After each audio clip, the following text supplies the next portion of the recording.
Bismillahirrahmanirrahim. Kali ini kita membahas FR SKB Pedagogik untuk semua guru.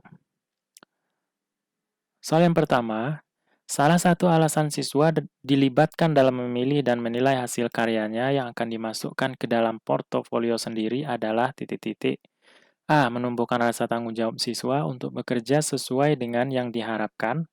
B. Siswa dapat segera memperbaiki hasil karyanya sebelum dimasukkan ke dalam portofolionya. C. Memberi kesempatan kepada siswa untuk memperbaiki semua karya-karyanya yang kurang baik. D. Agar hubungan antara pendidik dan siswa semakin erat dengan adanya kerjasama tersebut. Atau E. Menumbuhkan kepuasan siswa karena bisa menilai tanpa campur tangan orang lain. Jawaban yang paling tepat adalah yang A, yaitu menumbuhkan rasa tanggung jawab siswa untuk bekerja sesuai dengan yang diharapkan. B dan C ini memperbaiki hasil karya. Memperbaiki hasil karya itu sebelum dilakukan penilaian. Yang D, agar hubungan antara pendidik dan siswa semakin erat dengan adanya kerjasama tersebut. Yang D kurang tepat. Kemudian apalagi yang E ya, yaitu menumbuhkan kepuasan siswa karena bisa menilai tanpa campur tangan orang lain. Jadi jawabannya yang A. Kita lihat beberapa prinsip penilaian portofolio. Yang pertama, saling percaya, yaitu mutual trust antara pendidik dan peserta didik. Dalam proses penilaian portofolio, pendidik dan peserta didik harus memiliki rasa saling mempercayai, saling terbuka dan jujur satu sama lain agar tercipta hubungan yang wajar dan alami untuk berlangsungnya proses pendidikan yang baik. Prinsip yang kedua, kerahasiaan bersama atau confidentiality antara pendidik dan peserta didik. Kerahasiaan hasil pengumpulan bahan dan hasil penilaiannya perlu dijaga dengan baik dan tidak disampaikan kepada pihak-pihak lain yang tidak berkepentingan. Prinsip selanjutnya, milik bersama atau joint ownership antara pendidik dan peserta didik. Pendidik dan peserta didik perlu memiliki bersama berkas portofolio. Dengan adanya rasa memiliki terhadap hasil karyanya, diharapkan akan tumbuh rasa tanggung jawab pada diri peserta didik. Kemudian kepuasan atau satisfaction. Hasil karya portofolio hendaknya berisi keterangan-keterangan dan atau bukti-bukti yang memuaskan bagi peserta didik dan pendidik dan merupakan bukti prestasi cemerlang peserta didik dan keberhasilan pembinaan pendidik. Prinsip selanjutnya, kesesuaian atau relevansi. Hasil karya yang dikumpulkan adalah hasil karya yang berhubungan dengan tujuan pembelajaran. Kemudian, penilaian proses dan hasil. Proses belajar yang dinilai misalnya diperoleh dari catatan perilaku harian peserta didik. Penilaian hasil merupakan penilaian hasil akhir suatu tugas yang diberikan oleh pendidik. Soal yang kedua. Seorang guru harus mampu memanfaatkan media pembelajaran dan sumber belajar untuk mencapai tujuan pembelajaran utuh. Pernyataan berikut yang benar terkait dengan media pembelajaran adalah titik-titik. A. Media pembelajaran yang paling baik adalah media yang berbasis tujuan pembelajaran. Yang B. Sebuah media dapat digunakan untuk semua kegiatan pembelajaran. C. Media dapat digunakan sebagai pembawa pesan dalam suatu kegiatan pembelajaran. Yang D. Memilih media tidak perlu banyak pertimbangan agar tidak merepotkan. Atau yang E, media dapat dibuat dengan mudah dan biaya murah. Jawaban yang paling tepat adalah yang C, yaitu media dapat digunakan sebagai pembawa pesan dalam suatu kegiatan pembelajaran. Tujuan utama dari media pembelajaran adalah mempermudah dalam proses penyampaian informasi atau materi pelajaran, sehingga materi pelajaran mudah dipahami oleh siswa.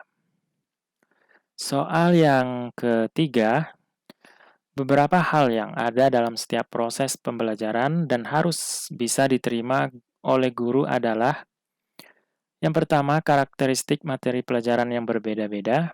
2. Sarana belajar yang ada. 3. Gaya belajar siswa. 4. Target dari pimpinan atau kepala sekolah.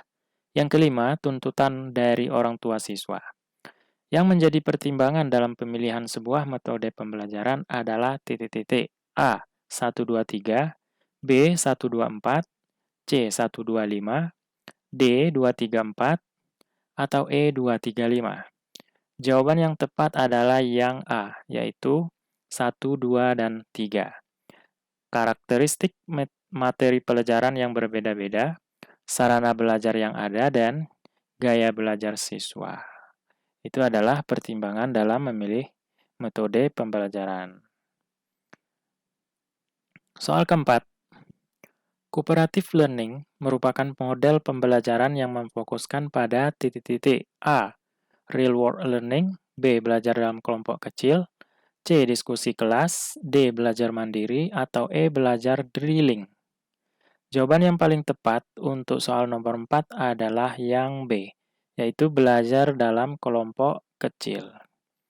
Pembahasannya, pembelajaran kooperatif merupakan suatu pembelajaran kelompok dengan jumlah peserta didik 2 atau sampai 5 orang dengan gagasan untuk saling memotivasi antara anggotanya untuk saling membantu agar tercapainya suatu tujuan pembelajaran yang maksimal. Jadi 2 sampai 5 orang ini adalah bentuk kelompok yang kecil. Sehingga jawaban yang tepat untuk soal nomor 4 adalah yang B. Soal yang kelima, seorang guru ingin mengetahui kemampuan siswa dalam mengatur dan mengelola perbedaan pendapat ketika dilakukan diskusi kelompok. Guru tersebut membuat lembar daftar cek atau checklist dalam bentuk skala yang harus diisikan oleh siswa untuk menilai teman kelompoknya. Jenis penilaian otentik holistik yang dapat dipilih oleh guru tersebut yaitu titik-titik A. Penilaian kinerja, B. Penilaian proyek, C. Penilaian portofolio, D. Pertanyaan terbuka, atau E. Penilaian diri. Jawaban yang tepat untuk soal ini adalah yang A, yaitu penilaian kinerja. Kita lihat pembahasannya. Penilaian kinerja adalah penilaian yang melibatkan partisipasi peserta didik, khususnya dalam proses dan aspek-aspek yang akan dinilai. Guru dapat melakukannya dengan meminta para peserta didik menyebutkan unsur-unsur proyek atau tugas yang akan mereka gunakan untuk menentukan kriteria penyelesaiannya. Berikut ini cara merekam hasil penilaian berbasis kinerja. Yang pertama, daftar cek atau checklist.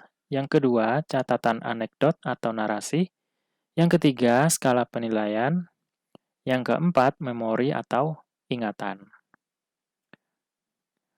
Kemudian, penilaian proyek merupakan kegiatan penilaian terhadap tugas yang harus diselesaikan oleh peserta didik menurut periode atau waktu tertentu.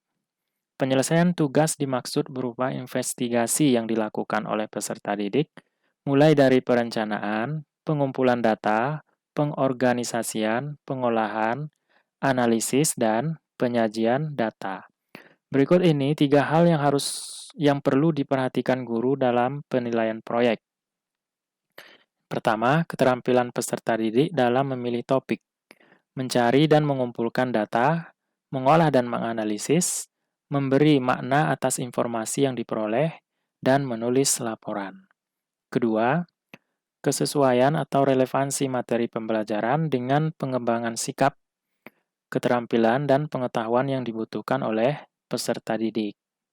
Yang ketiga, keaslian sebuah proyek pembelajaran yang dikerjakan atau dihasilkan oleh peserta didik. Kemudian penilaian portofolio merupakan penilaian atas kumpulan artefak yang menunjukkan kemajuan dan dihargai sebagai hasil kerja dari dunia nyata. Penilaian portofolio bisa berangkat dari hasil kerja peserta didik secara perorangan atau diproduksi secara berkelompok, memerlukan refleksi peserta didik dan dievaluasi berdasarkan beberapa dimensi. Penilaian portofolio dilakukan dengan menggunakan langkah-langkah seperti berikut ini. Pertama, guru menjelaskan secara ringkas esensi penilaian portofolio. Kedua, guru atau guru bersama peserta didik menentukan jenis portofolio yang akan dibuat. Ketiga, peserta didik, baik sendiri maupun kelompok, mandiri atau di bawah bimbingan guru menyusun portofolio pembelajaran. Keempat, guru menghimpun dan menyimpan portofolio peserta didik pada tempat yang sesuai, disertai catatan tanggal pengumpulannya.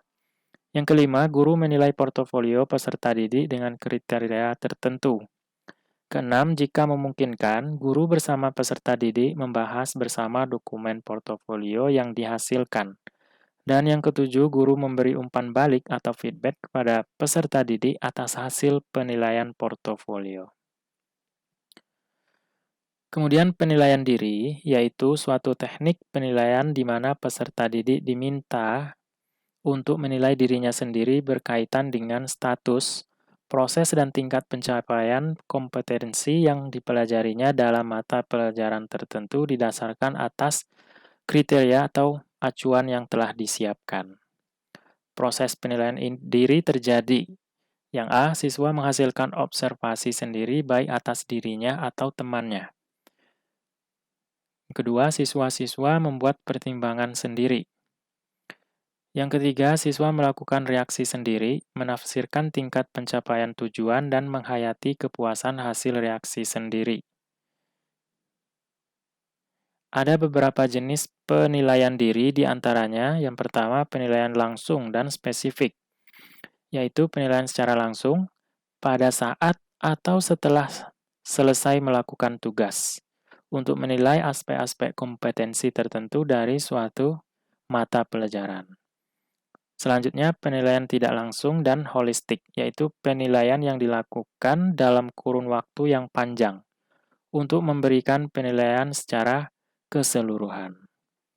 Kemudian, penilaian sosioafektif, yaitu penilaian terhadap unsur-unsur afektif atau emosional. Misal, peserta didik dapat diminta untuk membuat tulisan yang memuat curahan perasaannya terhadap suatu objek tertentu.